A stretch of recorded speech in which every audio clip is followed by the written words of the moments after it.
Good evening, good afternoon, wherever you find yourselves in this weird, wild, wacky world of ours, and welcome to another exciting installment of Darkness in Dublin. This evening's scene will take place at the apartment of the accountant, Mr. Finlay Weiss. As he contemplates, he thinks about his innermost self. He's heard about the concept of seekings from other magi who will talk about their arete, their understanding of the universe, the excellence that pervades their being. And now Mr. Weiss wishes to contemplate his own, so we shall go to him as he does so.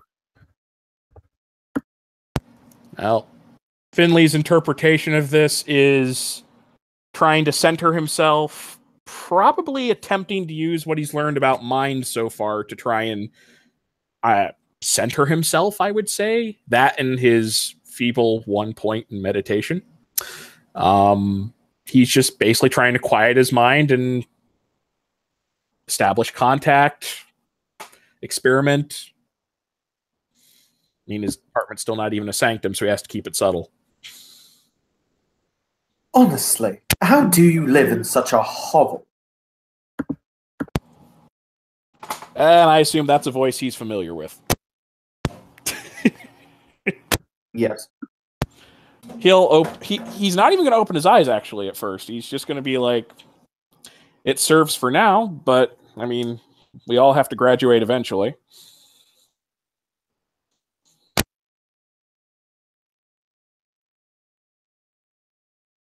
Graduate? What kind of talk is that? Son, you take what you want in this world. That's true. When I say graduate, I don't mean as in a university where someone hands you something. I mean transitioning. And it would have to be under my own power, yes. For the record, she's sitting on top of a bookshelf, kind of looking down at you. So many fantasy novels. She kind of crinkles her nose as she says, "So, what is it that you actually want?" He looks at her, thinks for a moment.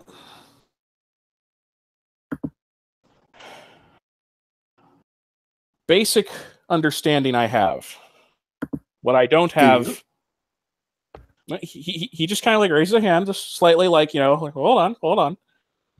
Basic understanding of these spheres. A very basic understanding. What I don't have is, or rather, what I have not learned to access is all the abilities I've seen in others. They can do some fairly stupendous things. I mean, you've seen everything I've seen. And I know that I am capable of these things from what you told me on our first meeting. I'm still trying to get there. Do you have any advice? You see her kind of kick her legs, like until she basically starts to sway them back and forth, and she says, "Now, well, those are two separate questions. One, the fact of the matter is that you're envious of others. I can understand that. They outpace you. You hate the fact that you're not as good as they are. At least own up to it, Sonny Jim." In terms of raw power, I'd agree. How does that make you feel? Weak, small, but it gives me determination to keep going. Oh, mother help me, we've got a trier. Right, well, okay. So what is it you desire? Put it into more simple terms. Greater power. I can understand and I can see, but I can't... He reaches out a hand like... He's already got kind of a basic mind centering route, and he's like, I can feel things. I can tell you any number of things about the things in this room. Not to use a technical term there, sorry, out of character. He's trying to describe like mystical senses. but I can't. And he makes like a grasping motion, like he's gesturing over at, say, a lamp across the room. I know it's possible to get that lamp, to lift it, and to bring it over here, or to say, call forth a spirit from the other side. I know all of these things are possible, but he kind of clenches his fist. Can't do it yet. Or if I can, I just don't know how.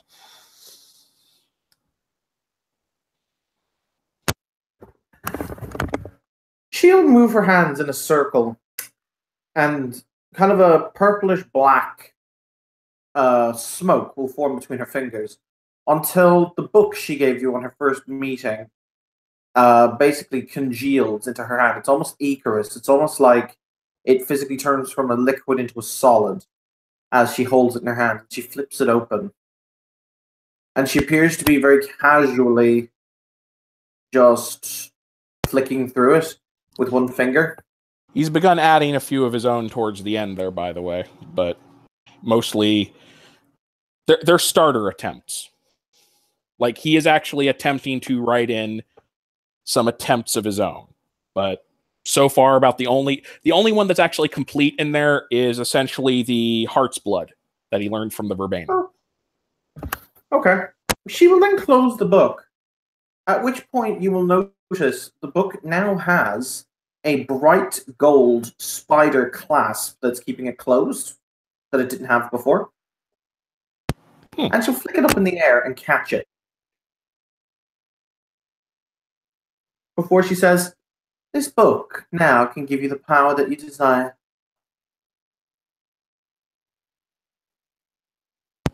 Out of character, the clasp is closed, right? Mm-hmm. Did she toss it at him, or is she still holding it? She's still holding it. She threw it up into the air and caught it. Okay, sorry, continue. And I'm giving it to you. He looks at her, looks at the book. You can see almost like a hunger in his eyes. Like he wants that book. Okay. She's holding it out to you. Oh, okay. Sorry, I thought she was just saying that from across the room. He'll take it. No. Okay. Before you take it, are you sure you wish to take it? Yes, he's going to take it. Okay. You take the book from her.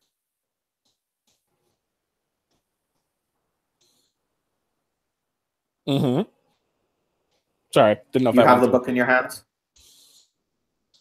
Okay, sorry. I'm guessing the clasp, does it have like a keyhole or anything like that, or is it just no? It can just be popped. Pages? It can just be popped open. It's like a buckle. And so there's actually a strip of leather. He's going to do something, by the way. Mm-hmm. As he holds the book, he's going to close his eyes, make a gesture over the book. He's literally repeating the osmosis incantation. Okay. So essentially, he's trying to absorb the information in the book, or at least at the same information he'd get by looking through it. It's not eidetic memory. Okay. You see, there are about 370 pages in the book. Okay. But the same thing is written on every page. As it osmosifies into your brain, it says, "The mighty do not take what is the mighty take, they are not given." He just kind of looks at her for a second. To be fair, you said you were giving it. That doesn't mean that you gave it to me. You held it out. I took it. The fact that you were that's the very definition of "I gave it to you."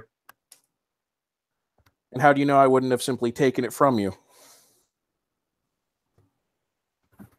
She'll contemplate for a moment, and she says, I mean, there was naked hunger there.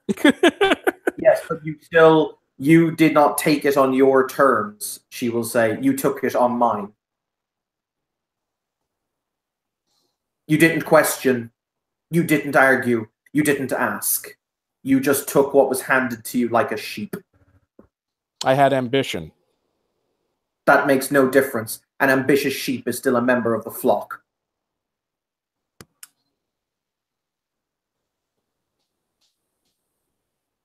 He's just going to kind of look at her for a second, eyes narrowing slightly.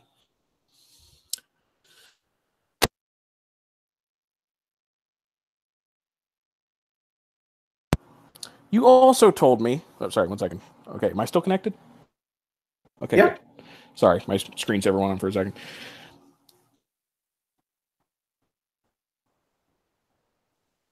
Now, again, the character does not have eidetic memory, but he/Solon slightly remembers something she said to the effect of, if you want power, you have to take it by any means necessary. In some cases, that includes taking it on your enemy's terms. Or your rivals, your teachers. Not unquestioningly. Only the ignorant do not question, for knowledge is the truest power. For all you know, I could have handed you a book that would blast your soul into eternal damnation. I could have done so if I wanted, but then again, you merely took because there was the pre-offerage of what you wanted, because you thought it would give you what you desired. You didn't question. You didn't think. You merely saw your desire and snatched at it like a ravening wolf snatches at a carcass. It doesn't matter if the carcass is laced with poison. Fortunately, there is one difference between taking this from someone else and taking it from you. I know what you are. As you said on our first meeting, you're me. And the one person I can trust in this world to help me survive is me. Are you sure about that? Yes. Why? This is kind of the character survivor nature kicking in here. He's just like, ultimately, at the end of the day, friends can be persuaded or intimidated. Allies can be turned against you. Any structure you enter into has the potential for that. At the end of the day, the only person I can truly rely on is me. You are me in some other form. No. You offer me power. I am a vestige element. I am not... In a sense, I am you. In the sense that when you die, I will go on and become someone else. That is the nature of these things. At the moment, I am you. However, that is a transitory state. Were it anyone else, I would not take it freely. You are the one person I do trust in that regard. If you had given me a dagger and told me to stab myself, I wouldn't do that. I would think it was a test. In this case, if I offered myself power, I would take it. So your logic is you should always trust yourself. I assure you, there are many people who sit in mental asylums now who have complete and utter trust in themselves. Yet, if they were given the chance, they'd still rip out the eyes of their nurses and the tongues of their doctors.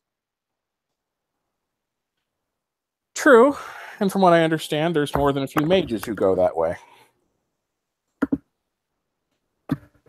Fortunately, I'm not lusting after anyone's appendages just yet.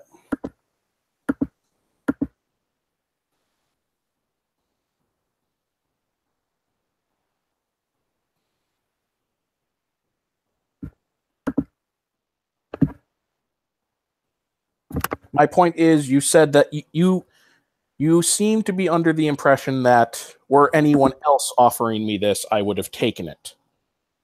I would not trust anyone else to simply offer me that, not without some kind of trade or mentor-student relationship or something else being at stake. You are an exception to that. Whether I understand the full details of what you are or not, as I said, I understand that you are me in some sense.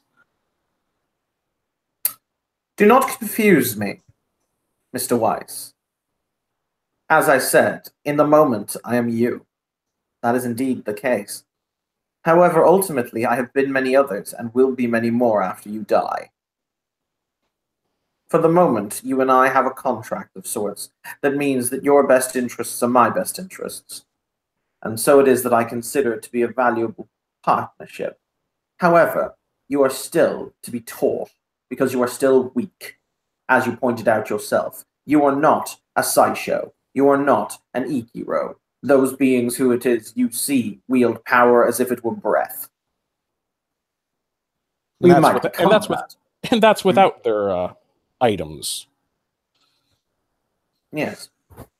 You might become something of worth someday.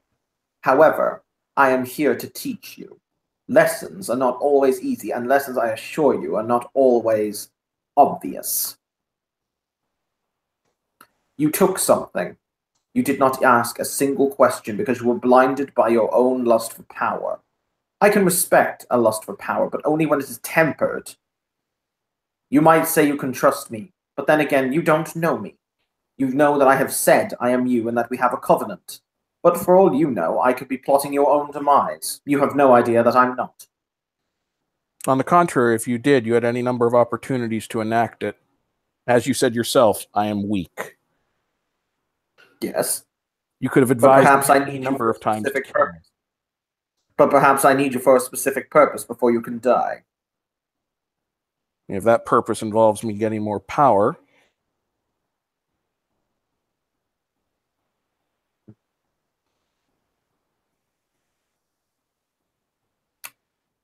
As I've said, power when presented, you should at least ask why, or what is the price. You should not grab greedily like a child reaching for a candy. Consider this a lesson, Mr. Weiss, as to the true nature of power.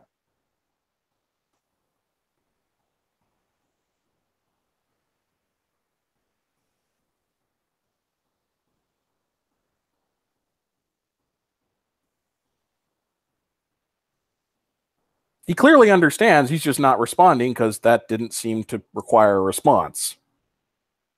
Okay. For now, you took what I offered, however, you've also listened to my word. So I'll give you this as a taste of what you can have. However, know that the next lesson I will not be so lenient. He nods. She will proceed to hop off the bookshelf, and as she does so, before she reaches the ground, it will be as if when she reaches a certain point, she will vanish from sight. So you literally see her pass an invisible line that must be there, and then she'll disappear from under the line, if that makes sense. Yeah, kind of like an invisible portal or something. Yes. You are left standing there with your book with the shiny new clasp, and you have graduated to Erate.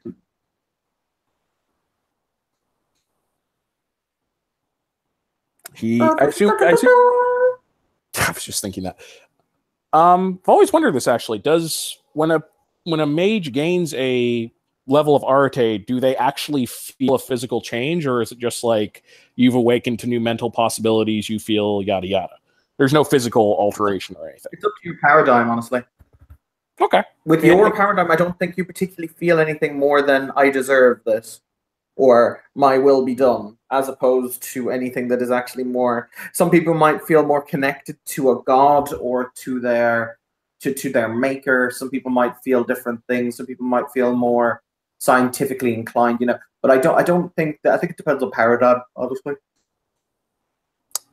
Well, just to end this on a note, and I know I'll gain a point of paradox for this since it's not, you know, it's not his thing, but with what he already picked up as a possible, basically, if we're assuming his fears got picked up at the same time as this,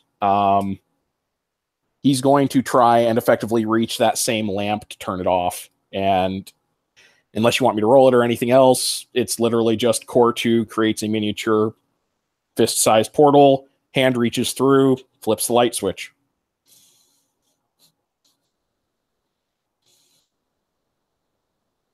Which I assume garners a point of paradox because, you know. Yeah, that's fine. But if you're happy with that, then we can end the scene. Thank you, players, for playing. Thank you, watchers, for watching. This has been another scene in Darkness in Dublin where don't drink the Kool-Aid.